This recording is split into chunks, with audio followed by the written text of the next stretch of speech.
नमस्कार। न्यूज़लेटर मित्रा के रंजन में आपका स्वागत है। आज बात कर लेते हैं एक बार फिर बिहार की सुशासन बाबू की। सुशासन बाबू के साथ कुछ ऐसा हुआ जिसकी उन्हें उम्मीद नहीं थी।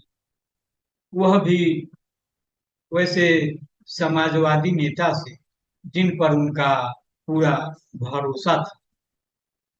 तो आगे पढ़ने बढ़ने से पहले आपको बता दें कि बिहार से बहुप्रसारित बहुचर्चित पत्रिका है समकालीन तापमान के संपादक हैं अविनाश चंद्र मिश्रा। इनके संपादन में तापमान लाइव.com वेबसाइट पर संचालित है। तो उसमें एक रिपोर्ट है। रिपोर्ट में कहा गया है कि बच्चे दिल के सच्चे होते हैं, अच्छे होते हैं, मगर राजनीति में अक्सर ऐसा नहीं होता है। राजनीति में किसी राजनेता के बच्चे की महत्वाकांक्षा अपने पिता के लिए अनिष्टकारी और विध्वंसकारी प्रमाणित हो जाती है। इसमें बड़े से छोटे हर एक राजनेता के बच्चे शामिल हैं। कुछ बच्चे पिता की राजनीतिक सत्ता का नाजायज उठाकर कोहराम मचा देते हैं, बुरे कारनामों के कारण मीडिया में सुर्खियां पाते हैं। एक समय ऐसा आता है कि बच्चे के कारण पिता का करियर समाप्त हो जाता है। यह सिलसिला कभी समाप्त नहीं होता। इस प्रक्रिया में राज्य के कई बड़े राजनेता घर बैठ गए, फिर भी बच्चे सबक नहीं ले रहे। हाल का मामला एक पुराने समाजवादी नेता का है। हर एक दल में इनका सम्मान करने वाले लोग हैं। छवि ऐसी कि कभी परिवारवाद या भ्रष्टाचार का आरोप नहीं लगा, मगर बेटा के कारण जीवन भर की अर्जित कमाई दांव पर लग गई।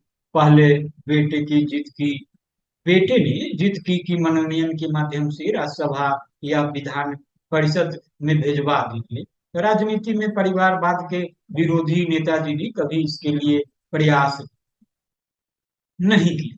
नेताजी स्वयं किसी सदन में मनोनयन के माध्यम से ही समायोजित थे। बेटे ने एक बार कहा कि आपकी उम्र हो चली, कुछ नहीं तो अपनी जगह पर ही सेट कर दीजिए। अब पर वह ऐसा नहीं कर पाए। इसके कारण परिवार में नेताजी की परेशानी बढ़ गई।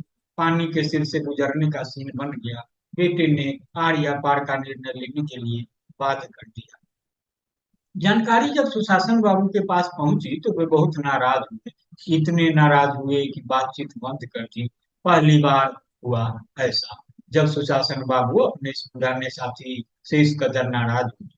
अब समझिए कि नाराजगी का कारण क्या था। सुशासन बाबू को सूचना दी गई थी कि उन्हें पलटने के अभियान में नेताजी भी शामिल थे। इसकी एवज में उनके बेटे के समायोजन का करार हो रहा था। बड़े भाई की पार्टी से बातचीत पक्की हो गई थी। का करार यही कि सरकार पलटी तो बेटा विधान परिषद में भेज दिया जाएगा। इतना ही नहीं, मंत्री का पद भी दे दिया जाएगा। तो बातचीत का एक अंश यह भी था कि बेटा अगर चुनाव जीत कर ही राजनीति में आना चाह रहा हो तो उसे शाहबाद की कोई जीतने वाली सीट दे दी जाएगी।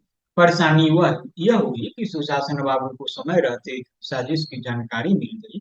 मुख्य सूत्रधार को चर्चा करने के बाद सहायकों का इलाज किया गया। नेताजी उसी की चपेट में आ गए। मनोनयन सुख सुविधा भी हाथ से निकल गई। हालत यह है कि नेताजी को मजबूरी नहीं सही, बड़े भाई के आश्रम में ही रहना पड़ेगा। तो यह थी बिहार में हालिया उठापटक, राजनीति में उठापटक, सत्ता की उठापटक का एक हिस्सा, एक कहानी। आप इसे सुनिए और सुनिए। नमस्कार।